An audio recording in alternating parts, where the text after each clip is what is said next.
चलिए question number 50 तक हो गया। क्वेश्चन नंबर 51 पर आइए। क्वेश्चन नंबर 51 क्या है? यदि वायु गुणवत्ता सूचकांक किसके बीच हो, यानी खाली स्थान है वहाँ पर, किसके बीच हो तो वायु प्रदूषण के स्तर को मध्यम माना जाता है। देखिए इसका आंसर ये तो 151 से 200 दे रहे हैं, लेकिन जब इसको मैंने गूगल पर सर्च किया तो 0 से 50 तक को अच्छा माना जाता है, 51 से 100 तक के मध्यम माना जाता है। तो यहाँ पर मध्यम पूछा गया था तो आंसर बी होना चाहिए था, 51 से 100 तक। 101 से लेकर 150 तक अस्वास्थ्यकर माना जाता है और 151 से 200 के बीच में सबसे ज़्यादा अस्वस्थ माना जाता है। तो मध्यम 51 से 100 होना चाहिए, लेकिन इसमें आंसर 100 से 200 दिए हैं। गूगल पर आप सर्च कीजिएगा, इसके आंसर 51 से 100 होना चाहिए था। चलिए इसके आंसर इसका डी दिया, लेकिन हम आंसर इसके 51 से 100 के बीच में बताएंगे कि जो प्रदूषण सूचकांक है वो 51 से लेकर 100 के बीच में मध्यम माना जाता है। चलिए क्वेश्चन नंबर 52 क्या कहता है? आप 500 रुपये की प्रति वस्तु की दर से 3 वस्तु खरीदते हैं। क्वेश्चन नंबर 52, 500 रुपये प्रत्येक वस्तु के दर से 3 वस्तु खरीदिएगा तो कितना पैसा लगेगा? 1500 रुपया। 1500 लगेगा कि नहीं लगेगा अगर 3 वस्तु खरीदेंगे 500 रुपये की दर से?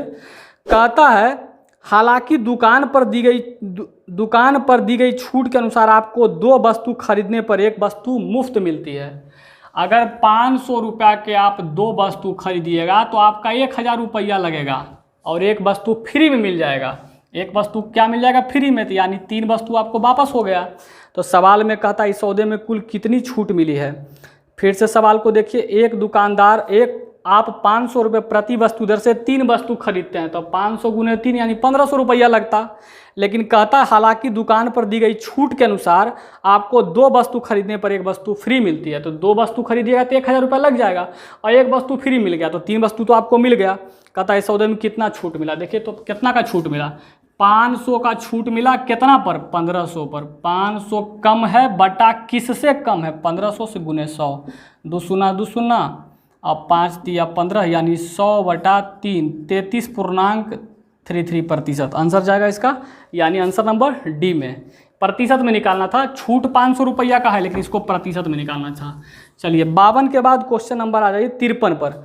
मोबाइल फ़ोन का उपयोग करके धन स्थानांतरण यानी जो आप पैसा ट्रांसफ़र करते हैं करने वाली प्रक्रिया को क्या कहते हैं? IMPS।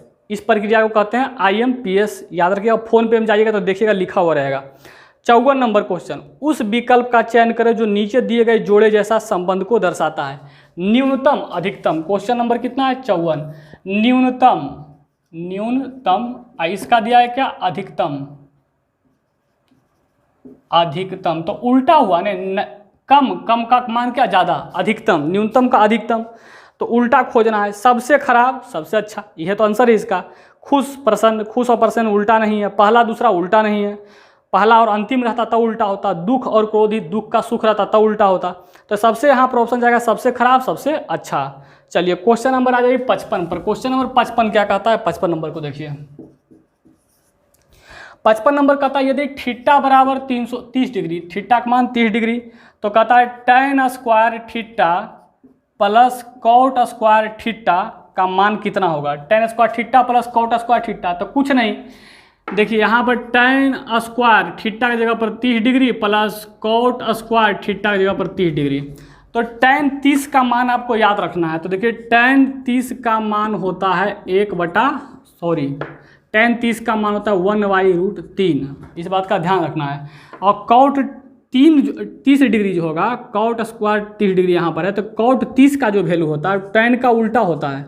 कॉट 30 का वैल्यू होता है जो tan का उल्टा होता है। जब इसका उल्टा करेंगे तो सिर्फ √3 हो जाएगा।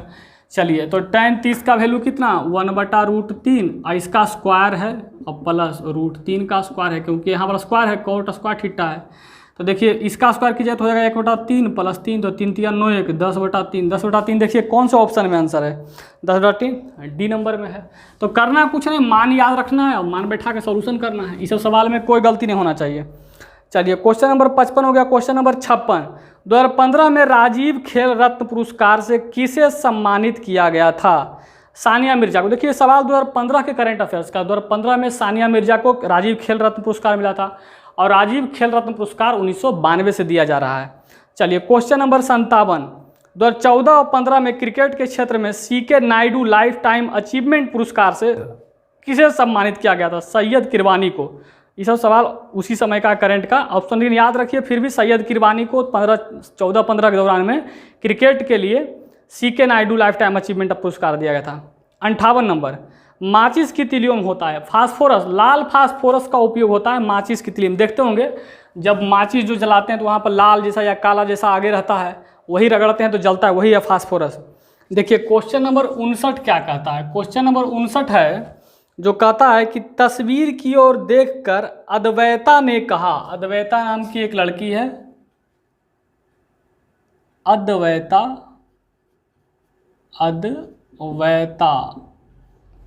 अद्वैता ने कहा अनिरुद्ध मेरी दादी की बेटी। अद्वैता कह रही है कि अनिरुद्ध नाम का एक लड़का है जो मेरी दादी की बेटी, तो मेरी दादी यानी अद्वैता के पिता की माँ, अद्वैता के पिता की माँ क्या लगेगी? अद्वैता की दादी लगेगी। अद्वैता के पिता की माँ क्या लगेगी? अद्वैता की दादी। मेरी दादी की बेटी, मेरी दादी की बेटी यानी आपस में भाई बहन है, आपस में भाई बहन है, इस बात का ध्यान देना है। मेरी दादी की बेटी, इसकी अद्वैता की क्या लगेगी? फुआ। मेरी दादी की बेटी अद्वैता की क्या लगेगी? फुआ। मेरी दादी की बेटी की भतीजी, भतीजी यानी भाई का बेटा, इसके भाई का बेटा यानी मान लेते हैं अद्वैता का एक भाई होगा, भतीजा बोला है, भतीजी, भतीजी यानी लड़की है, ठीक है। भतीजी के पिता हैं, भतीजी के, मेरी दादी के बेटी के भतीजी, भतीजी यानी इसके भाई का बेटा बेटी के पिता यानी ये व्यक्ति पिता है, यानी ये कौन है? अनिरुद्ध, यही व्यक्ति है अनिरुद्ध। कहता है मेरे दादा को केवल 2 ही संतान थे, मेरे दादा को यानी दादी के मेरे 2 ही संतान है, एक बेटा एक बेटी, 2 ही संतान थी। अनिरुद्ध का अद्वैता से क्या रिश्ता है? अनिरुद्ध और अद्वैता किस रिश्ता में है? देखिए ये पिता और बेटी का रिश्ता है, क्या जाएगा आंसर? पिता और बेटी का रिश्ता। फिर से एक बार समझ लीजिए सवाल को। कहता तस्वीर की ओर देखकर अद्वैता ने कहा अनिरुद्ध जो है मेरी दादी के बेटी, अद्वैता के दादी ये हुए अनिरुद्ध के पिता के मम्मी, अद्वैता की दादी यानी मेरी दादी की बेटी यानी उसकी फुआ, बेटी की भतीजी यानी उसके भाई का बेटी, भतीजी के पिता, भतीजे के पिता यानी अनिरुद्ध, यहाँ पर स्वयं आ गया, वो अनिरुद्ध है। मेरे दादा का केवल 2 ही संतान है तो दादी के भी 2 ही संतान होंगे, दादा का अगर 2 संतान तो दादी के भी 2 ही संतान है। अनिरुद्ध हो उसकी बहन यानी उसकी जो फुआ थी अद्वैता की, तो बोलता अनिरुद्ध का अद्वैता से क्या रिश्ता है? तो ये दोनों का रिश्ता किसका है? पिता और बेटी का, पिता और बेटी इसके आंसर हो जाएंगे। चलिए 59 नंबर हो गया। क्वेश्चन नंबर 60 पर आइए। क्वेश्चन नंबर 60 क्या कहता है? क्वेश्चन नंबर 60 है 3a बराबर 2b बराबर c, तो कहता है ABC का मान निकालिए, ABC का मान निकालिए। देखिए ऐसे सवाल में क्या करते हैं, जिसका मान निकालना हो उसको छुपा देते हैं। जैसे a का मान निकालना चाहते हैं तो a को छुपा दीजिए, तो क्या दिख रहा है आपको? 2 दिख रहा है, यहाँ पर कुछ नहीं तो 1 रहता है, ठीक है। जैसे अगर सिर्फ c लिखा हुआ है तो 1c इसको कह सकते हैं। तो अगर a को छुपा दीजिएगा तो 2 एकम 2 हो जाएगा यानी a का मान 2। अब b को छुपा दीजिएगा तो b का मान निकल जाएगा यानी 1 गुने 3 तो 3 हो जाएगा। और c को छुपा दीजिएगा तो c का मान निकल जाएगा, यानी जिसका मान निकालना है उसी को छुपा दीजिए। तो c को छुपाएंगे तो 3 दूनी कितना हो जाएगा? 6 यानी 2 3 6 का रेशियो। अब देखिए ऑप्शन में जाइएगा तो 2 3 6 नहीं दिया हुआ है, ऑप्शन में क्या क्या है? 6 2 3, तो ये तो आंसर होगा नहीं। अब बटा में है 1/3 1/2 और 1 लिखा हुआ है। तो देखिए जब ऐसा रहे तो इसका भी आप छुपा का मान निकाल सकते हैं। अगर 1/3 1/2 और 1/1 कह सकते हैं इसे। तो अगर ऊपर 1 है तो इसको भी छुपा के निकाल सकते हैं। इसको छुपा दीजिए तो 2 एकम 2, इसको छुपा दीजिए 3 एकम 3, इसको छुपा दीजिए 3 दूनी 6। तो देखिए तो 2 3 6 हो गया कि नहीं, यानी बी नंबर आपका ऑप्शन क्या है? सही है। इसी चीज़ को ऐसे लिखा जा सकता है और यही आपका आंसर आ रहा था। तो कभी कभी क्या होता है कि ऑप्शन को सॉल्यूशन करने पर आंसर मिलता है, तो थोड़ा सा सतर्क रहिए। यही नहीं कि ऑप्शन में नहीं है तो वो आंसर गलत है या ऑप्शन गलत है कर करके निकल जाइएगा, ये नहीं काम कीजिएगा। पहले ऑप्शन को चेक कर लीजिएगा, कभी कभी सवाल दे दिया जाता है। तो जब हम ऑप्शन को चेक किए तो जिसका मान निकालना था उसको छुपा दिए, तो इसका छुपा दिए तो 2 एकम 2 हो गया, इसको छुपा दिए तो 3 एकम 3 हो गया, इसको छुपा दिए 3 दूनी 6 हो गया। देखिए 2 3 6 मिल गया, यानी इतना को इतना लिखा जा सकता है। तो मेरा ये क्या है, आंसर है। चलिए आगे बढ़ते हैं। क्वेश्चन नंबर 60 हो गया। क्वेश्चन नंबर 61 पर आइए। क्वेश्चन नंबर 61 क्या कहता है कि 61 से लगता है 63 तक कहता है कि PWQXRYZ और S अव्यवस्थित रूप से वृत्ताकार में एक वृत्त एक दूसरे के सामने बैठे हैं। देखिए क्वेश्चन 61 से लेकर के क्वेश्चन 63 तक एक ही जैसा है और कहता है एक वृत्त में, मान लेते हैं ये वृत्त है, ठीक है, और इसमें 8 व्यक्ति टोटल हैं, 2 2 4 2 6 2 8 व्यक्ति। तो 8 व्यक्ति को बैठाइए आमने सामने, 2 4 5 6 7 8। देखिए इस सेंटर है और आमने सामने बैठने का मतलब है ऐसे बैठना। जैसे आप देखते होंगे कैरम बोर्ड खेलते हुए या फिर ताश खेलते हुए, तो सब केंद्र की तरफ मुंह करके बैठते हैं आमने सामने। आमने सामने का मतलब हुआ इसके सामने है, इसके सामने, इसके सामने और इसके सामने है। तो कोशिश कर रहा है आमने सामने बैठाने का। कहता है निम्नलिखित जानकारियों पर इन पर आधारित प्रश्नों का विचार कीजिए। देखिए ऐसा जब भी सवाल आता है तो आपसे दायां बायां करके ही पूछा जाएगा कि इसके दाएं ये है, इसके बाएं ये है, और सबका मुंह केंद्र जो है, सबका मुंह जो है केंद्र की तरफ है। तो देखिए जो भी व्यक्ति बैठा होगा इधर उसका दायां हाथ होगा और जो भी व्यक्ति बैठा होगा उधर इसका बायां हाथ होगा। इस बात का ध्यान रखना, यानी ऐसे घूमते जाएगा तो बायां घूमते जाएगा और ऐसे घूमते जाएगा तो दायां घूमते जाएगा। देखिए अगर हम ऐसे यहाँ बैठ जाते हैं, यहाँ बैठ जाते हैं तो मेरा दायां बायां, यहाँ बैठते हैं तो दायां बायां, यहाँ सब जगह बैठेंगे तो दायां ऐसे घूमते जाएगा और बायां इस तरह से घूमेगा। यानी अगर एंटी क्लॉकवाइज घूमेंगे, घड़ी के विपरीत दिशा में, तो दायां हाथ की तरफ से घूमेंगे, और घड़ी की दिशा में घूमेंगे तो बायां हाथ की तरफ दिशा घूमेंगे। इस बात का ध्यान रखना है। तो सवाल में क्या बोला, वाई जो ठीक आर और क्यू और आर के बीच में बैठा है। देखिए ऐसा सवाल जब आए तो तुरंत बैठाने की कोशिश मत कर दीजिए कि कहीं पर किसी को बैठा दीजिए। सवाल का जड़ पकड़िए कि क्या कन्फर्म होता है। कन्फर्म इसमें क्या होता है, जब भी बोल देगा ने सवाल में कि इसके दाएं बैठे या बाएं बैठे, तो यही पॉइंट इसका कन्फर्म पॉइंट होता है। तो सवाल में बोला पी ना तो एक्स और ना ही जेड के बगल में बैठा है। दूसरा पॉइंट, तीसरा पॉइंट बोला क्यू के दाएं और बगल में जेड है। देखिए यही मेन पॉइंट है इसका, क्यू के दाएं। अगर क्यू को आप यहाँ बैठाते हैं तो क्यू के दाएं और बगल में, यानी दाएं तरफ एकदम बगल, बगल का मतलब होता है एकदम सट कर करके, तो क्यू के दाएं यानी दायां इधर, तो क्यू के दाएं बगल में कौन है, जेड बैठा हुआ है। सवाल में जेड है, क्यू के दाएं और बगल में जेड बैठा है। अब देखिए जब क्यू और जेड आ गया तो देखिए कि कौन से कथन में, मतलब 1 2 3 4 जो लिखा हुआ है उसमें किस में क्यू और जेड का चर्चा है। तो पहला नंबर पॉइंट पर आइएगा तो देखिए एक पॉइंट लिखा हुआ है, वाई ठीक क्यू और आर के बीच में बैठा है। क्यू और आर, तो आर तो इधर बैठेगा नहीं तो बाई बैठ नहीं सकता है। क्यू और आर के बीच में कौन बैठा है, बाई बैठा है, ये बाई है, ठीक है। बाई जो है वो क्यू और आर के बीच में बैठा है, तो बीच में बैठ गया। अगर आर को यहाँ बैठा देंगे तो फिर बाई यहाँ बैठेगा नहीं बैठेगा, क्योंकि यहाँ तो जेड बैठ चुका है। तो क्यू और आर के बीच में कौन बैठा है, बाई बैठा है, याद रखिएगा। अब देखिए आगे पढ़ते हैं।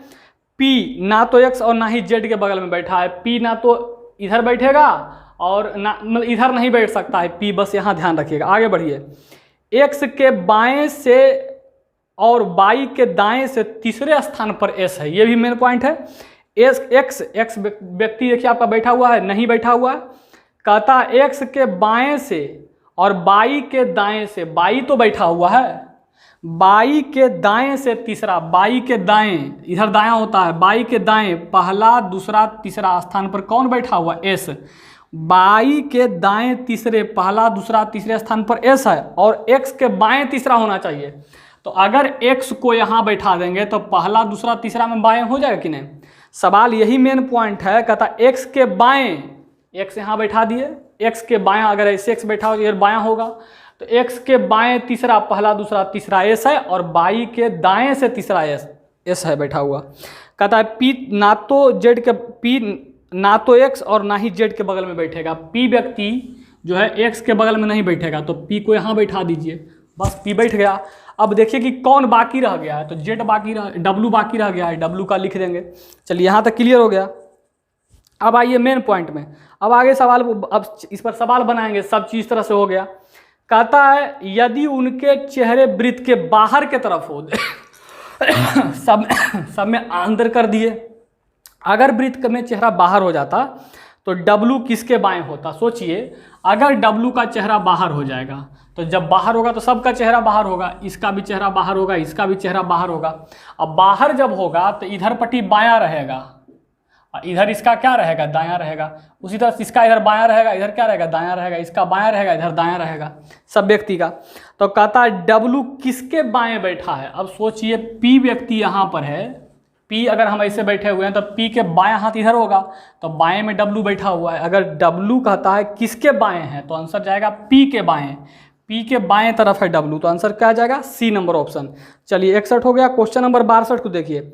X खाली स्थान के बीच में बैठा, यानी X किसके किसके बीच में बैठा हुआ है? तो X जो है W और R के बीच में है। किसके है? W और R के बीच में। आंसर नंबर बी जाएगा, W और R। दूसरा सवाल हो गया 62 नंबर। 63 नंबर, S के बाएं कौन बैठा है? S यहाँ पर है, तो आगे बढ़ेंगे तो दायां हो जाएगा। S के बाएं कौन है? Z। इसका आंसर क्या आ जाएगा? Z। S के बाएं कौन है? Z। चलिए क्वेश्चन नंबर ये खत्म हो गया 63 तक। तो सीटिंग अरेंजमेंट का सवाल यही है। देखिए 3 क्वेश्चन इस पर आया है, तो इसीलिए बोल रहे हैं कि आप इस सब चीज़ पर ध्यान रखिए। जो 3-3 क्वेश्चन करके सीरीज आ रहा है, इस सब में गलतियां मत कीजिए। अगर 3-3 वाला में आप छोड़ दीजिएगा तो आपका रिजल्ट नहीं होगा, इस बात का ध्यान रखिए। चलिए क्वेश्चन नंबर 64 पर आइए। क्वेश्चन नंबर 64 क्या कहता है सो देखिए। 10 दर्जन सेब, 10 दर्जन सेब है, तो 1 दर्जन में कैसे होता है? 12 सेब। तो 10 दर्जन में कितना होगा? 12 दहें के 120 सेब होगा। 10 दर्जन का मतलब हुआ 120 सेब, याद रखिएगा। 10 दर्जन बोला है, 10 दर्जन सेब, 15 दर्जन आम, 15 दर्जन का मतलब 15 गुने 12 करेंगे, क्योंकि 1 दर्जन में 12 गो होता है, तो 15 गुने 12 करेंगे तो 180 हो जाएगा। 180, 15 गुने 12 करेंगे तो 180 संतरे, यह संतरे। और कहता है रखे जाए, यदि मतलब बेचने के लिए रखा जाए, यानी 120 गो सेब और 180 गो संतरा। 10 दर्जन था, इसीलिए इसमें किए हैं 10 गुने 12। याद रखिए 1 दर्जन में 12 गो होता है, 15 गुने 12 किए हैं, क्योंकि 1 दर्जन में 12 गो होता है, तो 15 दर्जन में 15 गुने 12 यानी 180 संतरा। चलिए रखे जाएँ। यदि प्रत्येक में क्रमशः 1/2 और कुछ है 20 दर्जन, सॉरी ये आम है, संतरा नहीं है, ये क्या है? आम है। अब 20 दर्जन आम यदि संतरा है, 20 दर्जन संतरा है, तो 20 गुने 12 करेंगे तो 240 संतरा। इसमें क्या करेंगे? 20 गुने 12, तब 240 संतरा हो जाएगा। कहता है यदि प्रत्येक में 1/2, इसका 1/2, 1/3 और इसका 1/4 भाग, 1/2 भाग निकालिएगा तो कितना आएगा? 60। इसका 1/3 भाग निकालिएगा तो कितना आएगा? 60। इसका भी 1/4 भाग निकालिएगा तो आएगा 60। कहता है 1/2, 1/3, 1/4 भाग जोड़ दिया जाए तो अब कुल कितने फल हो जाएंगे? जोड़ दिया जाए तो सोचिए, पहले 120 गो था, 60 गो और जोड़ दीजिएगा तो कै गो हो जाएगा? 180 गो। 180 गो था, 60 गो और जोड़ दीजिएगा तो कितना हो जाएगा? 240 गो। और ये 240 गो था, 60 गो और जोड़ दीजिएगा तो हो जाएगा 300। तब कुल मिला के कितना हो जाएगा? 3 2 5 1 600 और 80 और 40 120, 720 गो। कितना हो जाएगा? 720। तो इसमें पूछा था बताइए कुल कितने फल हो जाएंगे, तो कुल फल कितने हो जाएंगे? 720 फल। चलिए आगे बढ़ जाते हैं। सवाल कुछ नहीं था, बस आपको समझना था। देखिए मैथ का सवाल हार्ड आता ही नहीं है, बहुत इजी पूछा जाता है एनटीपीसी में। इसीलिए आपको बोलते हैं कि आप 60 में 60 लाने की कोशिश कीजिए, गलती मत कीजिए सवाल में। क्वेश्चन है 65 नंबर। 65 नंबर क्वेश्चन क्या कहता है इसको देखिए। 65 नंबर क्वेश्चन कहता है एक व्यक्ति 3 किलोमीटर प्रति घंटे की गति से चलता है। 3 किलोमीटर, इसका गति चलने का कितना है? 3 किलोमीटर पर आवर चलने का गति है। वह आधे रास्ते में पहुंचने के बाद अपनी गति को दुगनी कर देता है। देखिए अब हमको टोटल रास्ता तो पता नहीं है, तो हम मान लेते हैं कि टोटल जो दूरी होगा, दूरी का मान d मान लीजिए, तो आधा दूरी कितना होगा आप बताइए हमको। अगर कुल दूरी d है, कुल दूरी अगर d है तो आधा दूरी होगा d/2, आधा कर देंगे, d का आधा कर देंगे। तो कहता है आधी दूरी चलने के बाद, यानी आधा दूरी d/2 जो लिखा हुआ है, इसको तय करने में उसने 3 के चाल से चला है। कितना के चाल से चला? 3 किलोमीटर पर आवर के चाल से चला। इस बात का पहला पॉइंट हो गया। अब कहता है अपनी गति दुगनी कर दी, और आधा के बाद, तो फिर आधा के बाद आधा दूरी और चलना है। d/2 दूरी यानी आधा दूरी आप चल दिए 3 के चाल से, तो आधा दूरी फिर चलिएगा। कहता है वह 4-5 किलोमीटर, कहता है वह गति अपनी दुगनी कर देता है। तो पहले गति 3 किलोमीटर पर आवर था, अब गति हो गया 6 किलोमीटर पर आवर। तो कहता है दुगनी कर देता है, तो 5 घंटे लगते हैं। कुल समय कितना लगता है? समय लग जाता है 5 घंटा। तो पूछता है बताइए उसके घर से कुल दूरी कितना था, यानी डी का मान पूछा है। कुल दूरी क्या माने थे आप? डी। फिर से सवाल को समझिए, एक व्यक्ति का चाल जो है 3 किलोमीटर पर आवर है, और उसने कुल दूरी मान लिया जाए, कुल दूरी का मान हम डी मान लिए क्योंकि ये पूछा था। आधा दूरी d/2 हो जाता है क्योंकि किसी का आधा करेंगे, तो d/2 दूरी जो है वो 3 किलोमीटर के चाल से तय किया गया, और फिर आधा दूरी यानी d/2 दूरी इसका दुगना यानी 3 का दुगना कितना? 6 किलोमीटर पर आवर के चाल से तय किया गया, और कुल समय 5 घंटा लग गया। तो इस सवाल में क्या करेंगे? समय बराबर फार्मूला बना देंगे। समय बराबर फार्मूला होता है दूरी बटा क्या? चाल। दूरी बटा चाल। तो समय कुल लग गया था 5 घंटा, याद रखिए 5 घंटा बराबर दूरी। तो एगो दूरी 2 और चाल कितना है? 3। तो चाल को 3 को रख लेंगे ये, क्योंकि 3 नीचे आएगा। अब प्लस d/2 पहले कर ली, और अपनी चाल कितना है? 6। तो 6 नीचे रखा गया, तो हो गया d/3 दूनी 6 प्लस d/12 लघुत्तम लेंगे 12, 6 दूनी 12 यानी 2d, और प्लस d यानी कुल मिला के 3d/12। ये काटेंगे 4 मरते, अब 5 लिखा हुआ है, 5 सब में 5 इस तरह दिया हुआ है, तो 5 चौके 20। डी का मान कितना? 20 निकल गया टोटल डी का मान। तो इससे भी आप आसानी से सवाल बना सकते हैं। चलिए आगे बढ़ते हैं।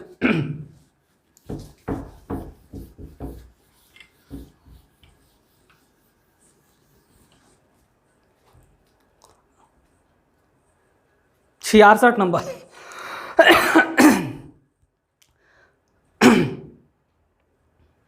देखिए क्वेश्चन नंबर 66 क्या कहता है? IFSC का संक्षिप्त रूप क्या है? देखिए जब आप बैंक पासबुक लाते हैं तो उस पर लिखा रहता IFC कोड, है ना? तो इसका फुल फॉर्म होता है Indian financial system code. IFC का फुल फॉर्म होता है इंडियन फाइनेंशियल सिस्टम कोड। और क्या है? यह एक गुप्त कोड होता है जो प्रत्येक ग्राहक को दिया जाता है। आपके खाता का IFSC कोड होता है जिसके द्वारा पैसा आपके खाता में आता है या फिर जाता है। जब भी आप किसी खाता में पैसा भेजने लगेगा तो आपको बैंक का IFSC कोड उस ब्रांच का चाहिए, तभी आप पैसा भेज सकते हैं। तो IFSC वही पर है जो खाता में लिखा रहता है। देखिएगा बैंक पासबुक जो आपका आता है उसमें लिखा रहेगा IFSC। तो इसी का फुल फॉर्म आपसे पूछ दिया, तो इंडियन फाइनेंशियल सिस्टम कोड हो गया। चलिए क्वेश्चन नंबर क्या है? 67। क्वेश्चन नंबर 67 क्या देखिए, 67 नंबर क्वेश्चन क्या कहता है? एक बहुभुज की 9 भुजा है। बहुभुज की कितनी भुजा है? 9 भुजा है। भुजा का मान दिल है 9 भुजा। टोटल कितना भुजा है? 9 भुजा। कहता है इसका प्रत्येक आंतरिक कोण कितना होगा? देखिए बहुभुज का प्रत्येक आंतरिक कोण बराबर फार्मूला होता है n-2 × 180/n। ये होता है प्रत्येक आंतरिक कोण का मान। n का मतलब क्या हुआ? भुजा। तो भुजा कितना है? 9 को दिया हुआ, तो लिखेंगे 9 - 2 और 180, और भुजा का मान कितना था? 9। तो 9 में से 2 गया 7, 7 × 180/9, तो 9 दूनी 18, 20 मरते 20 सते 40, 140 डिग्री कोण पूछा है। प्रत्येक आंतरिक कोण का मान निकालने का फार्मूला होता है, इसको आप याद रखिएगा, ध्यान रखिएगा। तो इस फार्मूला से 140 निकाल दिए। कभी कभी पूछ देगा बहुभुज के आंतरिक कोणों का योग बताइए। तो अगर आपसे सवाल में योग पूछ दिया जाएगा तो कुछ नहीं करना है, n - 2 × 180 होता है, बटा n नहीं होता है। अगर योग पूछ दिया जाएगा तो बटा n नहीं होगा, लेकिन प्रत्येक आंतरिक कोण पूछ देगा तो बटा n होगा। इस बात का ध्यान रखना। ये दोनों सवाल परीक्षा में पूछा जा सकता है आपसे। चलिए आगे बढ़ते हैं।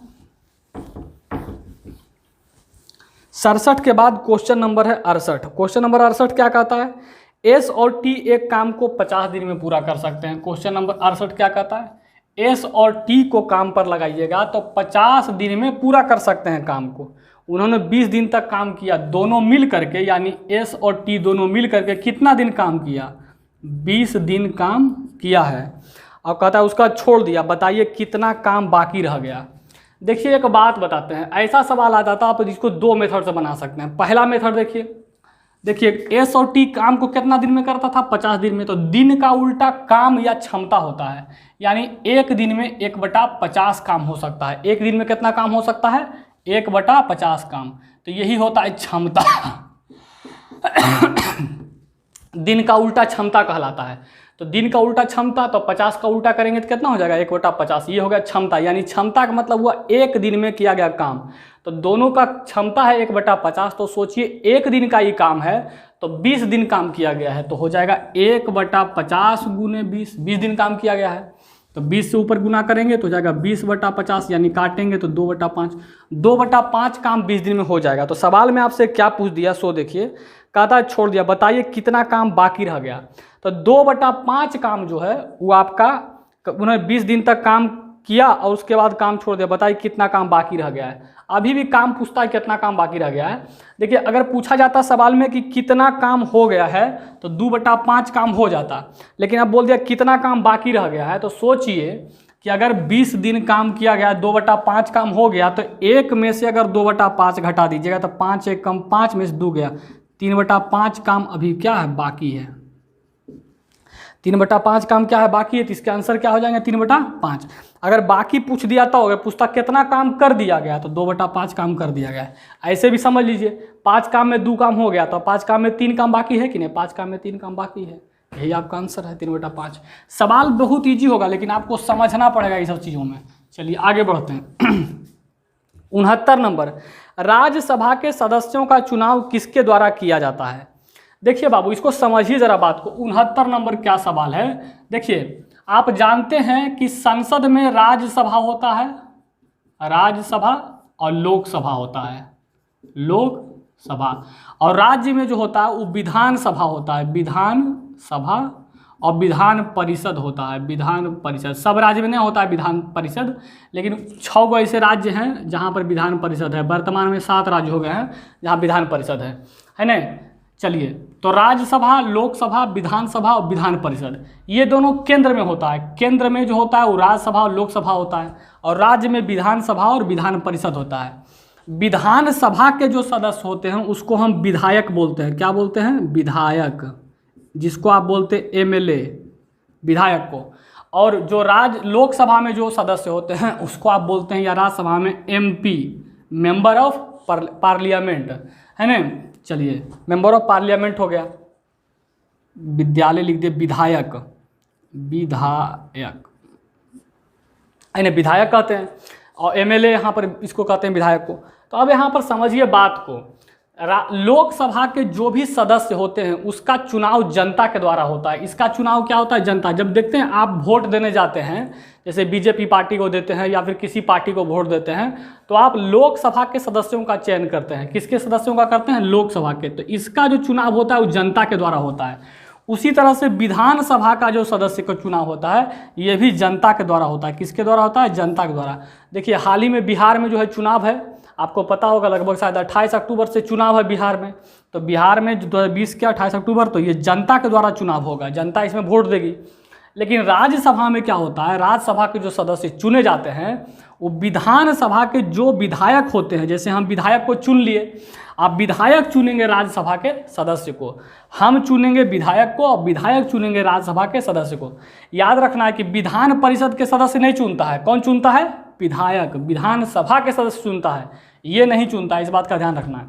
अब आएगा कि इसका चुनाव कौन करता है, तो इसका चुनाव बहुत सारी प्रक्रियाओं से होता है। कुछ का राज्यपाल चुनता है, कुछ के जो होते हैं माध्यमिक और शिक्षक, जो बड़े बड़े संस्थान हैं उनके शिक्षक चुनते हैं, कुछ सदस्यों का चयन करते हैं।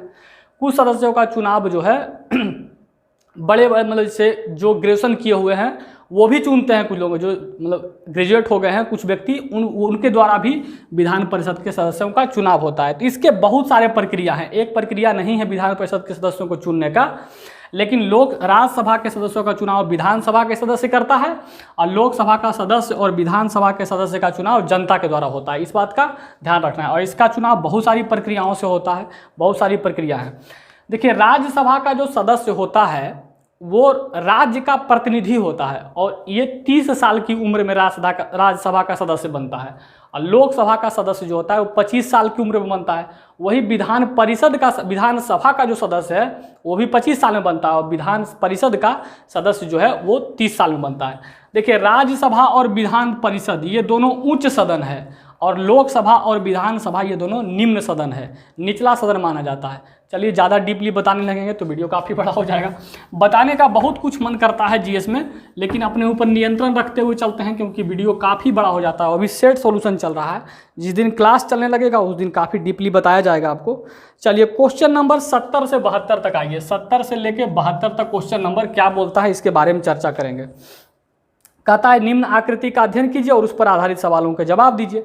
देखिए, आप देख रहे होंगे आलेख हो गया, ग्राफ हो गया, ऐसे बार बार सवाल आ रहा है। जरा इस सबको ध्यान रखिए, ये सब को आप छोड़िए तो बिल्कुल नहीं। एक वृत्त बना हुआ है,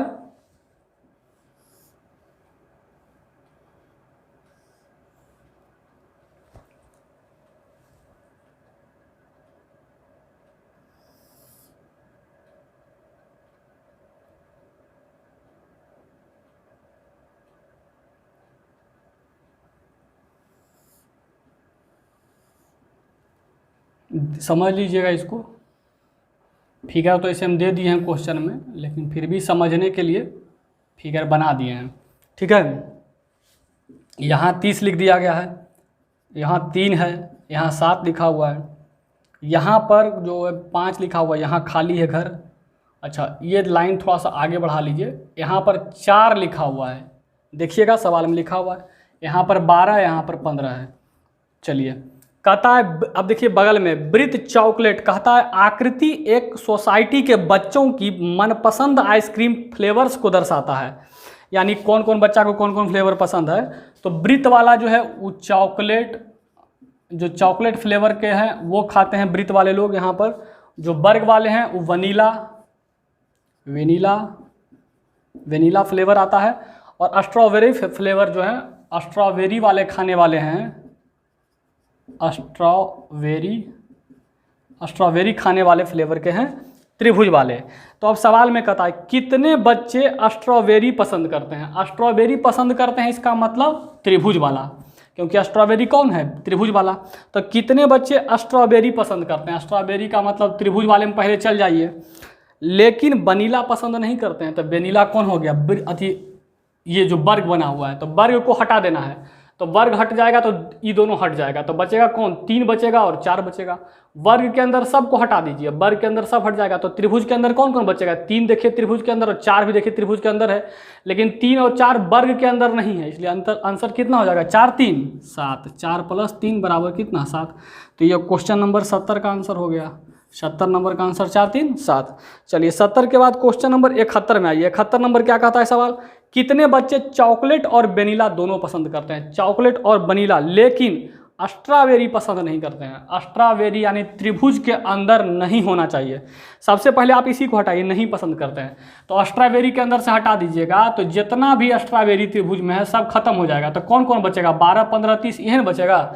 लेकिन एक सवाल पूछा इसमें, चॉकलेट और वेनिला दोनों पसंद करते हैं। चॉकलेट का वेनिला का मतलब हो गया वर्ग के अंदर होना, और चॉकलेट का मतलब वृत्त के अंदर। तो वर्ग और वृत्त दोनों के अंदर होना चाहिए। तो वर्ग ये 12 जो है वर्ग के अंदर है लेकिन वृत्त के अंदर नहीं है। ये 30 जो है वृत्त के अंदर है तो वर्ग के अंदर नहीं है।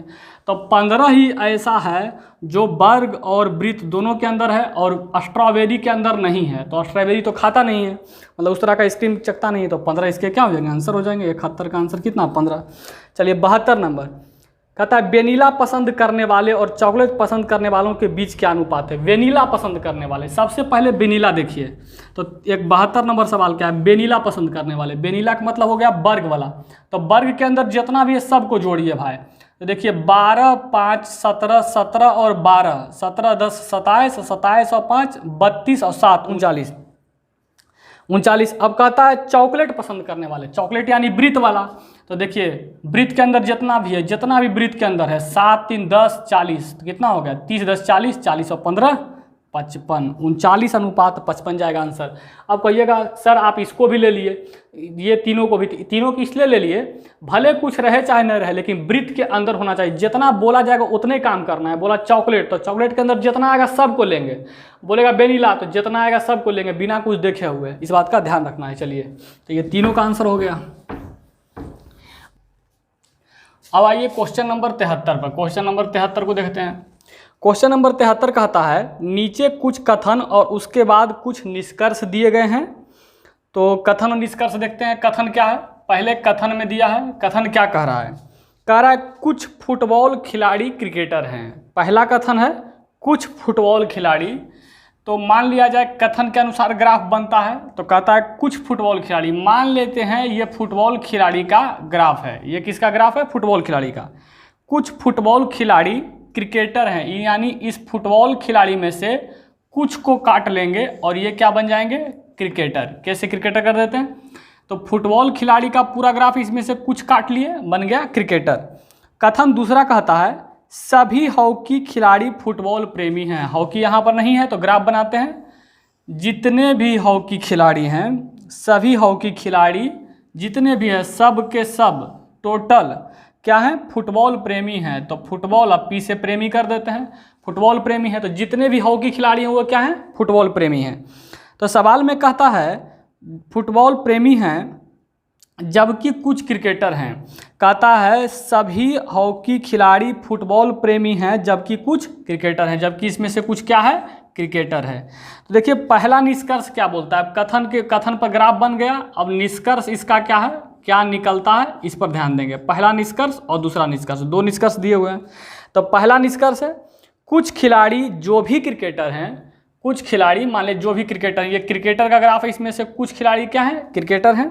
जो भी क्रिकेटर हैं वो फुटबॉल खेलते हैं। इन पूरे खिलाड़ी में से कुछ खिलाड़ी जो हैं वो क्रिकेटर हैं और फुटबॉल भी खेलते हैं। तो पहला देखिए बिल्कुल सही है, पहला ग्राफ जो है क्या है, बिल्कुल सही है। चलिए अब आते हैं दूसरा। कहता है सवाल में कि ज़्यादा से ज़्यादा एक क्रिकेट खिलाड़ी है जो फुटबॉल और हॉकी खेलता है। ज़्यादा से ज़्यादा की बात आ जाएगा तो कन्फर्म हम नहीं कह सकते हैं ज़्यादा से ज़्यादा एक ही है, क्योंकि यहाँ पर कोई गिनती नहीं दिया हुआ है कि 1 2 3 4 खिलाड़ी फुटबॉल खेलते हैं या क्रिकेट खेलते हैं। तो दूसरा नंबर ग्राफ मेरा गलत हो जाएगा। पहला यहाँ पर सही होना चाहिए, लेकिन आंसर डी दिया है, यहाँ पर गलत आंसर मारा हुआ है। डी इसका आंसर नहीं होगा, इसका आंसर होगा 1, क्योंकि पहला निकलता है। फिर से आपको बोल रहे हैं पहला निष्कर्ष जो है कि कुछ खिलाड़ी जो क्रिकेटर हैं वो फुटबॉल खेलते हैं, फुटबॉल खेल रहे हैं। तो ये बात सही है, इसलिए पहला निष्कर्ष क्या है, सही है। चलिए आते हैं क्वेश्चन नंबर 72 के बाद क्वेश्चन नंबर 73 के बाद क्वेश्चन नंबर 74 पर। क्वेश्चन नंबर 74 को देखते हैं। देखिए क्वेश्चन नंबर 74 क्या कहता है। क्वेश्चन नंबर 74 कहता है कि शब्दों के जोड़े दिए गए इनमें से भिन्न को ज्ञात कीजिए। यानी भिन्न का मतलब क्या है, अलग को ज्ञात कीजिए। 5 जून को विश्व पर्यावरण दिवस होता है। 22 अप्रैल को पृथ्वी दिवस होता है। 22 मार्च विश्व जल दिवस भी होता है और 22 मार्च को बिहार दिवस भी है। 22 मई ये गलत है। देखिए 22 मई को विश्व गौरैया दिवस नहीं होता है। 22 मई को जैविक विविधता दिवस होता है, जैविक विविधता दिवस। अब विश्व गौरैया दिवस कब होता है, तो विश्व गौरैया दिवस 20 मार्च को होना चाहिए। तो इसका आंसर क्या आ जाएगा, ये 22 मई विश्व गौरैया दिवस गलत है, ये आपका अलग हो गया, इसमें से भिन्न हो गया। चलिए 75 नंबर क्वेश्चन क्या है, इसमें से समानता ज्ञात कीजिए। समानता का मतलब क्या हुआ, एक जैसा ज्ञात कीजिए। नाटक, सिनेमा, दस्तावेजी और रोड शो, ये चारों में क्या समानता है, यह ऑप्शन से आपको बताना है। पहला ऑप्शन है इन सब का इस्तेमाल कोई सामाजिक संदेश देने के लिए किया जा सकता है। ये बात सही है। देखिए नाटक का भी इस्तेमाल हम कोई सामाजिक संदेश देने के लिए कर सकते हैं। सिनेमा का भी इस्तेमाल कोई सामाजिक संदेश देने के लिए कर सकते हैं। और दस्तावेजी का मतलब हो गया जैसे पोस्टर बैनर आप देते हैं या चिपकाते हैं, तो उसके लिए बोल रहा है, तो वो भी आपका संदेश देने के लिए हो गया। रोड शो के द्वारा भी आप संदेश दे सकते हैं। तो पहला इसमें से सही हो गया। ये सभी थिएटर्स में प्रतिबंधित होते हैं, बी नंबर ऑप्शन में, तो ये गलत है। नाटक जरूरी नहीं थिएटर में ही होगा, नाटक बहुत जगह हो सकता है। ये सब केवल अंग्रेजी भाषा में होते हैं, ऐसा नहीं है, नाटक हिंदी भाषा में भी होता है। कोई समानता नहीं है, नहीं, पहला आंसर इसका क्या है, सही है। अब दूसरा नंबर आइए, क्वेश्चन नंबर 76 को देखते हैं। क्वेश्चन नंबर 76 क्या कहता है, सो देखिए, प्रस्ताव में बोल रहा था कि 1599 रुपया में एक वस्तु खरीदा गया और दूसरा वस्तु मुफ्त मिल गया। इसका मतलब है कि उसको दो वस्तु प्राप्त हो गया, कितना में, 1599 में, क्योंकि गया जब एक वस्तु लेने तो एक वस्तु मुफ्त भी मिला है, तो एक वस्तु मिलकर उसको क्या वस्तु हो गया, दो वस्तु। प्रस्ताव बी है, यानी ऑफर एक और है, प्रस्ताव बी सुनिए भाई, कहता एक वस्तु 999 रुपये में खरीदा गया, 999 रुपये में खरीदा गया, और दूसरे वस्तु पर, तो दूसरा वस्तु का कीमत भी 999 ही था, दूसरे वस्तु पर 50% का छूट दिया गया। तो 999 का जब आप 50% निकालिएगा तो आएगा 2 से भागा मारिएगा तो हो जाएगा 999/2, तो भागा मारेंगे तो हो जाएगा यहाँ पर 2 चौके 8, 2 नमा 18 और 19, 2 नमा 18, 299.5, 99 9 दूनी 18, चलिए 499.5 हो गया। तो सोचिए कि एक वस्तु 999 में खरीदे और दूसरा वस्तु पर 50% छूट मिला था, तो 50% छूट मिला तो दोनों वस्तु का कीमत जोड़ लीजिए भाई, 999 रुपया पहला वस्तु का, 499.5 दूसरा वस्तु का, चलिए तो हो जाएगा 5 9 9 18 के 8 हाथ में 1, 9 18 19 के 9 हाथ में 1, 9 4 13 1 14। देखिए बाबू, आप जब प्रस्ताव ए यानी ऑफर ए आपको दिया गया तो 1599 में दो वस्तु मिला, लेकिन यहाँ पर आपको 1498.5 यानी 1498 में ही आपको दो वस्तु प्राप्त हो गया। पहला वस्तु का दाम 999 लिया, लेकिन दूसरा वस्तु पर 50% आपको छोड़ दिया, यानी 499.5 लिया। दोनों को जब जोड़े तो हमारा पैसा इतने खर्च हुआ। तो सवाल आपसे ये पूछ दिया कि बताइए इसमें से कौन सा प्रस्ताव आपके लिए अच्छा रहेगा, तो हम आपके लिए कौन सा प्रस्ताव में कम पैसा लगेगा, कम पैसा मेरा 1498.5 में लगेगा, तो आंसर इसका क्या हो जाएगा, प्रस्ताव बी जो है इसके लिए ज़्यादा अच्छा है। कहता है सवाल में ए महंगा है, ए सस्ता है, बी महंगा है। दूसरा हम कहता है ए महंगा है और बी सस्ता है, तो दूसरा सही है, बी तो सस्ता है आपका, ए महंगा है। क्वेश्चन नंबर 77 पर आइए। 77 नंबर क्वेश्चन क्या कहता है, निम्नलिखित में से आरोही क्रम में चुनिए। तो भिन्न है आपके पास दिया हुआ, 2/3 है, 3/4 है, 4/5 है और 1/2 है। कहता है इसमें से बड़ा भिन्न बताइए। भागा मारिए, पॉइंट 2 तिया 6, 2 तिया 6 आगे लगते जाएगा। पॉइंट यहाँ मारेंगे तो 30, 4 7 28 हो गया, इसको 28 कर दिए, बच गया 2, 4 5 20, कट गया कहानी, 15 8 40, 0.80 0.50। अब इसमें पूछिए, बता दिया है आरोही क्रम। आरोही क्रम का मतलब होता है बढ़ते क्रम में लिखना। तो बढ़ते क्रम में सबसे छोटा वाला पहले लिखिएगा, तो सबसे छोटा 50 पैसा, 80 पैसा, 75 पैसा, 66 पैसा। इसमें से कौन सबसे छोटा, 50 पैसा वाला, तो 1/2 आएगा। फिर अबरी कौन आएगा, 66 पैसा वाला, 2/3 आएगा। फिर कौन आएगा, 3/4 आएगा। और फिर कौन आएगा, 4/5 आएगा। तो ये आंसर बन जाएगा आपका। आप देखिए कौन से ऑप्शन में है, 1/2, 2/3, 3/4 और 4/5, ऑप्शन नंबर सी में है। तो आंसर हो जाएंगे ऑप्शन नंबर सी। चलिए, भागा मार के इसमें आसानी से ही निकाल सकते हैं आप। क्वेश्चन नंबर 77 के बाद है क्वेश्चन नंबर 78। क्वेश्चन नंबर 78 क्या कहता है, सो देखिए। कहता है नीचे दिए गए समीकरण को इस स्थिति में किन चिन्हों का चयन करना होगा। जो सही कर दे समीकरण को, तो 1.5 + 8 × 9 -16/2 = 4 आना चाहिए। तो देखिए, आप ऐसे सवालों में देखिए कोई ट्रिक तो नहीं होता है, लेकिन टेक्निक होता है, अनुभव ऐसे सवालों में काम करता है। देखिए, भागा को चेंज कीजिएगा तो 2 से 16 कट रहा है, तो काम तो कर रहा है, लेकिन अगर हम यहाँ पर माइनस के जगह पर कुछ बदल दें और यहाँ भागा ले आए तो 9/16 हो जाएगा, 8 से भी कट जाएगा। तो भागा चेंज होने का लग रहा है। तो कौन कौन ऑप्शन में भागा है, देखिए बी नंबर ऑप्शन में और सी नंबर ऑप्शन में। तो बी नंबर ऑप्शन को चेंज करते हैं। बी ऑप्शन में क्या है, भागा और माइनस, इन दोनों को हम चेंज करने की कोशिश करते हैं। तो हो गया 1.5 + 8 × 9, और माइनस के जगह पर भाग आ जाएगा। तो भाग को हम बटा में लिख सकते हैं ना, तो बटा यानी 9/16, और भागा बदल गया किस में, माइनस में, -2। तो देखिए 8 दूनी 16, भागा मारेंगे तो कितना हो जाएगा, 4.5। तो 1.5 + 4.5 मिलकर कितना हो जाएगा, 4 1 5 और 6, 6 में से 2 जाएगा तो कितना बचेगा 4। देखिए 4 आपका मिल गया कि नहीं।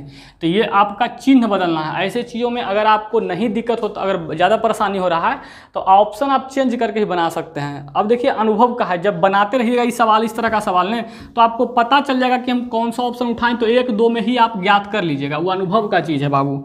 चलिए क्वेश्चन नंबर 78 के बाद क्वेश्चन नंबर क्या है 79 नंबर क्वेश्चन क्या कहता है, कहता है रुपये के लिए जो चिन्ह दिया गया था, रुपये के लिए जो इस प्रकार का चिन्ह दिया गया 79 क्वेश्चन में, तो कहता है इस आयोजित प्रतिस्पर्धा के विजेता कौन थे। देखिए जब ये चिन्ह आया था रुपया के लिए, तो हुआ था कि एक प्रतिस्पर्धा हुआ था, जिसका चिन्ह सबसे अच्छा रहेगा वो रुपया के लिए माना जाएगा।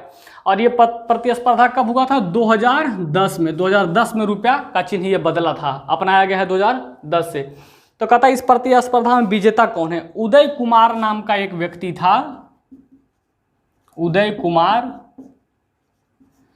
कुमार नाम का एक व्यक्ति है जो इस चिन्ह को दिया और ये माना गया, और ये 2010 से क्या ये चिन्ह लागू है। अब लिखाता है ऐसे रुपया 500, पहले क्या लिखाता था 500 रुपया, इधर रुपया लिखाता था, अब रुपया यहाँ पर इस तरह से आ गया है और चिन्ह बदल गया। तो यही आपको ध्यान में रखना है। सवाल पूछ देता है, इससे एक बार सेट में और आ चुका था। चलिए अब आइए क्वेश्चन नंबर 80 पर। क्वेश्चन नंबर 80 क्या कहता है, इसको समझते हैं। एक व्यक्ति एक महिला को उसके चाचा के पिता की बेटी बताता है। एक व्यक्ति है, मान लेते हैं ये व्यक्ति है, एक व्यक्ति कहता है उसके चाचा के पिता की बेटी बताता है। महिला को बता रहा है उसके चाचा, यानी व्यक्ति के चाचा कौन लगेंगे, व्यक्ति के पिता का भाई, व्यक्ति के पिता का भाई क्या लगेगा चाचा,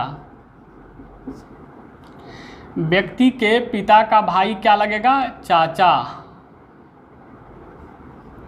ठीक है। तो व्यक्ति के पिता का चाचा, चलिए समझ जाइएगा।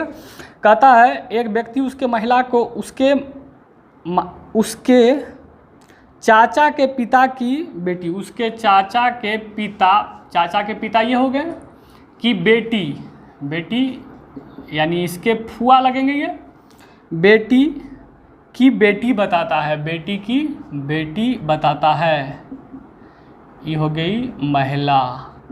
एक व्यक्ति अब उसके चाचा के पिता के बेटी की बेटी बताता है, तो कहता है तब महिला उस पुरुष की क्या है, महिला जो है उस पुरुष की क्या लगती है, बहन, फुफेरी बहन। क्या लगेगी, फुआ की बेटी क्या लगेगी, फुफेरी बहन। तो आंसर इसका क्या जाएगा, फुफेरी बहन जाएगा।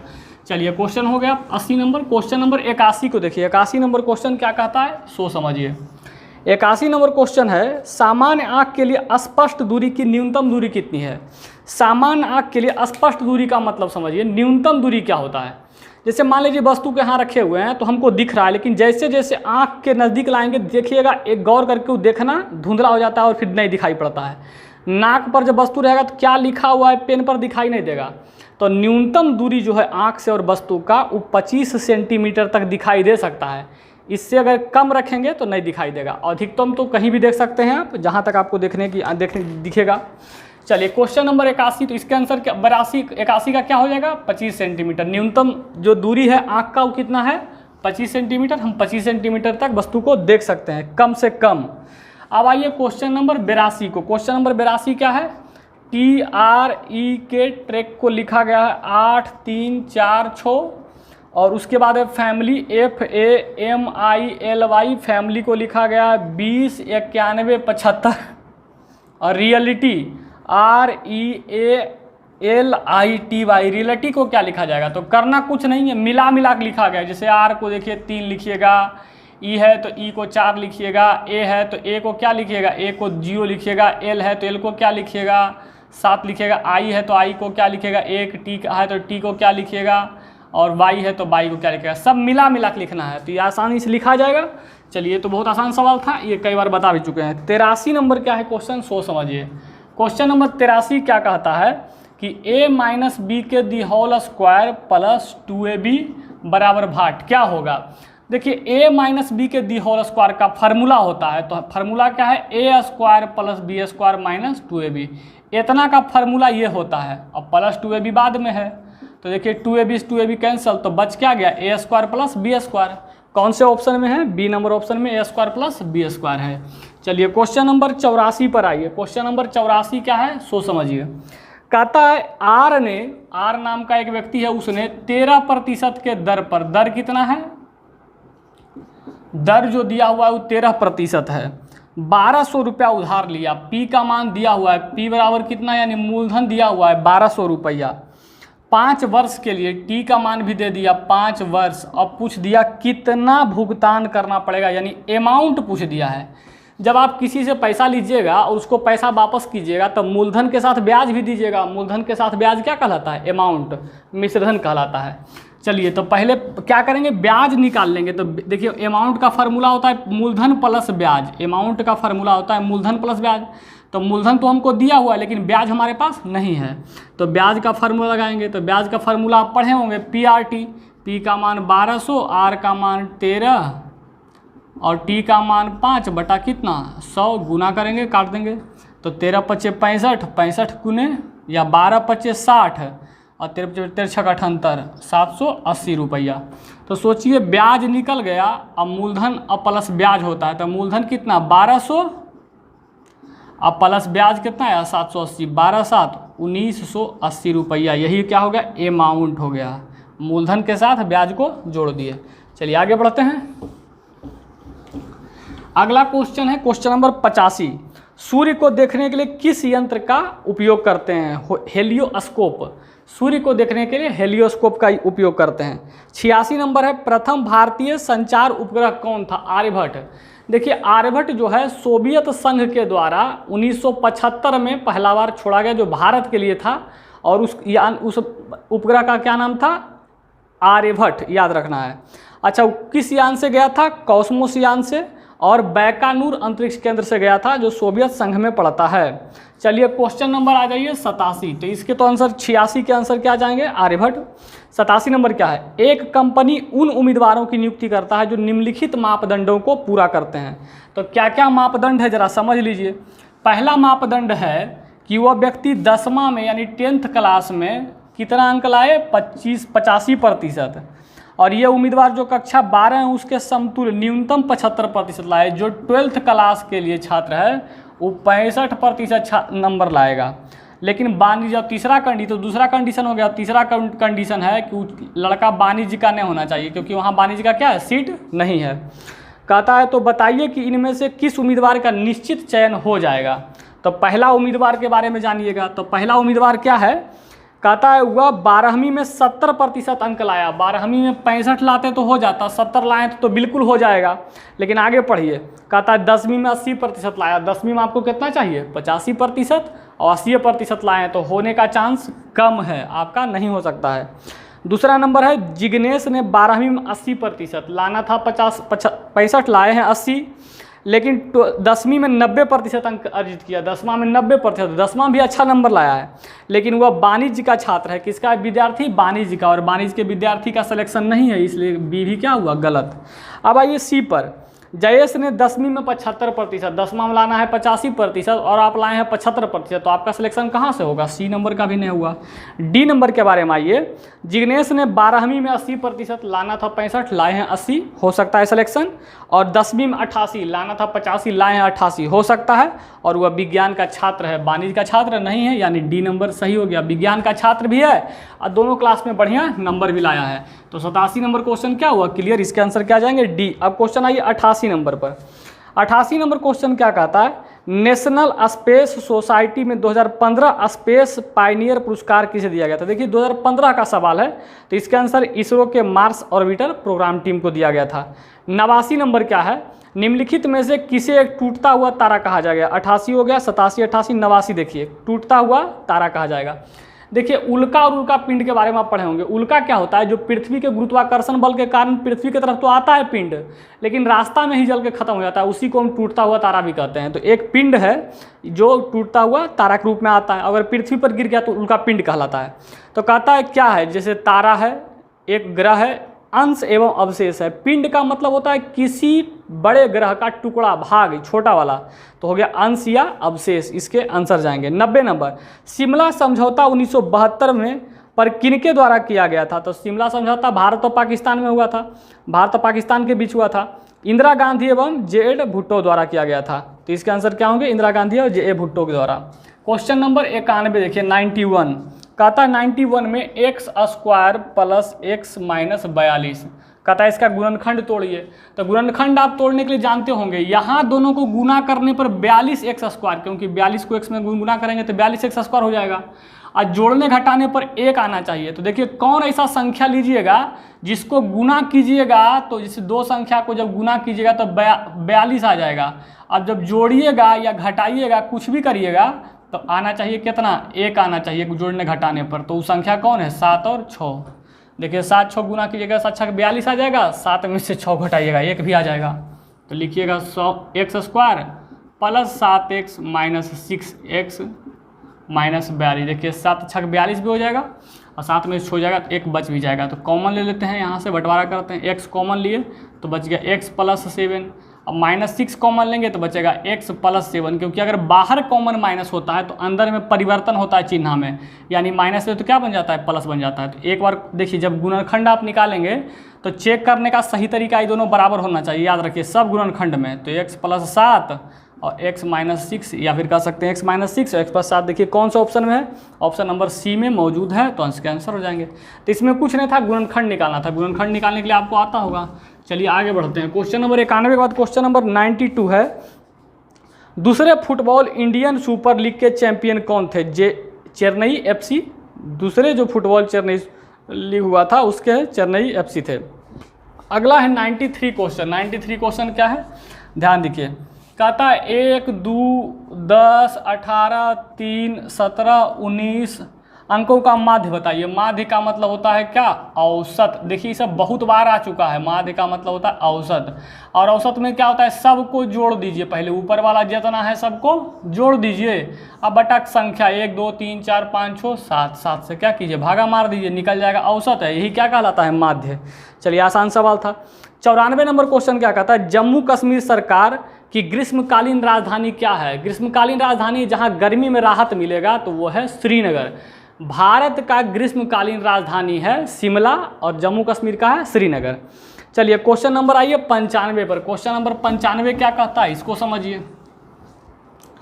95 कहता है 1739 में, क्वेश्चन नंबर 95 1739 में कौन सी संख्या जोड़े कि 11 से पूरा कट जाए? तो 11 से भागा पहले मार के देखिए, 11 1 कम 11 बच गया 6 63, 11 5 55, बच गया कितना? 13 8 9 8 5 13, तो 8 और 9 बच गया। तो अब कितना लगाइएगा? तो 11 88 लगा सकते हैं, तो एक कम हो जाएगा, लेकिन आपको ज़्यादा लगाना है। तो 11 9 लगाइए ना, 11 99 यानी 0 1।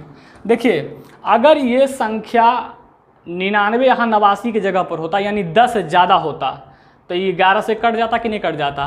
तो कहता क्या जोड़ा जाए। अगर पूछता क्या घटाया जाए, अगर इसमें पूछ देता क्या घटाया जाए, क्या घटाया जाए, तो आप 11 88 ही लगाते, यानी 1 घटाना था। लेकिन अगर इसमें सवाल पूछ दिया क्या जोड़ा जाए, घटाया नहीं है, क्या जोड़ा जाए, क्या जोड़ा जाए है, तो देखिए 99 पहुंचाने के लिए कितना जोड़ना पड़ेगा? आपको 10 जोड़ना पड़ेगा। तो इसके आंसर क्या हो जाएंगे? 10। क्वेश्चन नंबर 95 का आंसर हो जाएगा 10। क्वेश्चन नंबर 96 क्या है? बहुलक और माध्यिका ज्ञात करना है। 96 नंबर क्वेश्चन मिटा देते हैं। क्वेश्चन नंबर 96 क्या है? सो देखिए क्वेश्चन नंबर 96 में कह रहा है कि 8 6 8 7 8 6 8 7 6 अंकों का बहुलक निकालिए। बहुलक और माध्यिका निकालिए। माध्यिका निकालना है, इतना चीज़ आपको ज्ञात करना है। 86 87 86 87 86 87 86 87 6, यही है इसका बहुलक। बहुलक का मतलब होता है सबसे ज़्यादा बार आया है। तो कौन देखिए इसमें संख्या सबसे ज़्यादा बार आया है? 8 का कई बार आया है? 4 बार। 7 देखिए कई बार है? 2 बार। 3 देखिए कई 6 के 3 बार। सबसे ज़्यादा कौन आया है? 8। तो यह हो जाता है बहुलक। जो सबसे ज़्यादा बार आया होता है वो क्या कहलाता है? बहुलक। अब माध्यिका कैसे निकलता है? सो देखिए माध्यिका में पहले सजा दीजिए इसको बढ़ते क्रम में। तो पहले 6 लिखाएगा तो कई गो 6 है? 1 2 3 6। 7 देखिए कई गो? 1 2 गो 7 गो लिख दिए। और 8 कई गो था? 4 गो, तो 8 लिख दिए। इतना काम कर देना है पहले, ठीक है। उसके बाद क्या करना है? देखना है कि कई गो है। 1 2 3 4 5 6 7 8 9। विषम संख्या में है तो 1 जोड़ के 2 से भागा मारना है, यानी 10/2 बराबर कितना? 5वां। पाँचवा पद देखना है, पहला, दूसरा, तीसरा, चौथा, पाँचवा। पाँचवा पद में कौन है? 7। यह हो जाता है आंसर। पहले गिनती कर लेना है, पहले इसको क्या करना है, माध्यिका निकालने के लिए पहले इसको बढ़ते क्रम में सजा लीजिए, देख लीजिए कौन होगा, उसके बाद कौन होगा, उसके बाद कौन होगा। और जय गो रहेगा उतना को देखिएगा, अगर विषम संख्या में रहेगा तो +1 करके भागा मारिएगा। देखिएगा भागा नहीं लगेगा, समझिए जोड़ना है। और भागा अगर 10 होता, 10 में लग जाता तो 1 नहीं जोड़ते। अब विषम संख्या में 9 गो है तो 1 जोड़ेंगे तो 2 से कटेगा। यानी पाँचवा पद आपको बताना है, तो पहला, दूसरा, तीसरा, चौथा, पाँचवा। चलिए क्वेश्चन नंबर आगे बढ़ जाते हैं। क्वेश्चन नंबर कौन था? 96। क्वेश्चन नंबर 97 पर आइए। क्वेश्चन नंबर 97 क्या कहता है, इसके बारे में चर्चा करते हैं। 97 नंबर क्वेश्चन है कि 125 माइनस 73 प्लस 48 माइनस 137 भागा 39 बराबर क्या होगा। तो जोड़ घटा गुना भाग है, इसमें आप काम कर सकते हैं। इसमें हम क्या करें, जोड़ घटा गुना भाग आपको बनाना है। इन सब में गलती आपसे होना भी नहीं चाहिए। 97 क्लियर हो गया, ये सब आप खुद बनाइए। 98 आइए। कौन सा इस समूह का सदस्य नहीं है? देखिए यूनिक्स, विंडोज और MS-DOS और फायरवॉल। देखिए यूनिक्स जो है, विंडोज है और ये सब MS-DOS है, ये सब जो है एक प्रकार का सॉफ्टवेयर है, लेकिन फायरवॉल जो है ये एक प्रकार का सॉफ्टवेयर नहीं है। देखिए अब आ जाइए क्वेश्चन नंबर 99 पर। क्वेश्चन नंबर 99 क्या कहता है? अभिकथन और कारण दिया गया है। तो अभिकथन क्या, इसको पढ़ते हैं। ये सब देखिए क्वेश्चन जो होता है इसको समझने वाला है। अभिकथन है, पहाड़ी क्षेत्रों में कृषि गतिविधियां कम है। यानी पहाड़ी जो क्षेत्र होते हैं उसमें कृषि गतिविधि का मतलब खेतीबाड़ी सब कम होता है, गतिविधियां कम है। कारण क्या है भाई?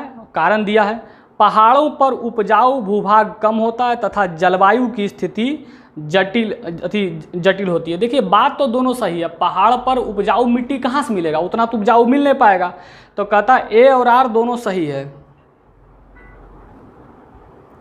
ए और आर कौन दोनों है? ए और आर दोनों सही है और ए का सही स्पष्टीकरण आर करता है। ये बात सही है कि पहाड़ी भूमि पर गतिविधि कम रहेगा क्योंकि वहाँ मिट्टी उपजाऊ नहीं है। पहाड़ों पर उतना उपजाऊ मिट्टी नहीं मिलेगा, तो नहीं मिलेगा तो कहाँ से उस पर हम खेती कर पाएंगे, तो खेती का जो गतिविधि है वो कम रहेगा। तो ए इसका सही आंसर है। क्वेश्चन नंबर आइए 100 पर। क्वेश्चन नंबर 100 क्या है भाई? कहता है यदि एक आयत का क्षेत्रफल 168 है, एक आयत है जिसका क्षेत्रफल कितना है? 168 है, और कहता है चौड़ाई 7 मीटर है। चौड़ाई इसको बोलते हैं और लंबाई इसको बोलते हैं। कहता है विकर्ण ज्ञात कीजिए। विकर्ण देखिए क्षेत्रफल दिया हुआ है, आयत का क्षेत्रफल दिया हुआ था 168 वर्ग सेंटीमीटर, और आयत का क्षेत्रफल बराबर होता है लंबाई गुने चौड़ाई। तो लंबाई यहाँ पर नहीं दिया हुआ है, तो देखिए हम लंबाई गुने चौड़ाई का मान कितना है? 7 बराबर 168। 7 से काटेंगे, 7 दूनी 14 और 7 चौके 28, 24 मरते, यानी एल का मान कितना? 24। तो 24 यहाँ पर रख दिए। अब विकर्ण पूछा है, यानी यहाँ से यहाँ तक मान, यह कोना कोनी विकर्ण कहलाता है। तो कहता है विकर्ण की लंबाई बताइए। तो यहाँ 90 डिग्री कोण बनता है। याद रखिए जब 90 डिग्री कोण बना तो इसका स्क्वायर करके जोड़ देना है। तो 7 के स्क्वायर कितना होता है? 49, और प्लस 24 के स्क्वायर 576, दोनों जोड़ दीजिए। 9 6 15 के 5 हाथ में 1 7 4 1 11 1 12 2 5 1 625, और 625 का वर्गमूल निकालिए तो कितना हो जाएगा? 25। यानी यहाँ से यहाँ विकर्ण का मान कितना हो गया? 25। तो देखिए आज हम क्वेश्चन 1 से लेकर 51 से लेकर के 100 तक चर्चा किए हैं। अगले क्लास में हम सेट नंबर 8 पर चर्चा करेंगे और जानेंगे कि कौन से सब्जेक्ट से पूछे जाते हैं सवाल। देखिए जहाँ जहाँ आपको कहीं कमी लगे, देखिए NTPC सेट में कहीं कहीं पर क्या है, बहुत सारी गलतियाँ भी हैं, तो हम अपने अनुसार से उन्हें सुधार करने की कोशिश कर करके आपको समझा देते हैं। लेकिन आप खुद भी उस पर दिमाग लगाएं। सवाल में हो सकता है जहाँ पर मेरा दिमाग नहीं पहुँच रहा हो, आपका दिमाग पहुँचे वहाँ पर, तो आप भी कोशिश कीजिए उन सवालों में जिसे मैं गलत करके बताता हूँ या गलत वहाँ पर दिया हुआ है तो वहाँ पर हम सही उसे कर दे रहे हैं, लेकिन आप भी वहाँ पर अपना दिमाग लगाइए। और देखिए कि हम जैसे बता रहे थे माध्यमादिका से बार बार सवाल आ रहे हैं, तो उन सब चीज़ों को आप कंप्लीट करने की कोशिश कीजिए। क्यों? कम से कम माध्यमादिका बहुलक का जो सवाल आ रहा है वो हमसे नहीं छूटे। तो मिलते हैं अब अगले वीडियो के साथ, सेट नंबर 8 के साथ हम कल मिलेंगे। तब तक के लिए धन्यवाद।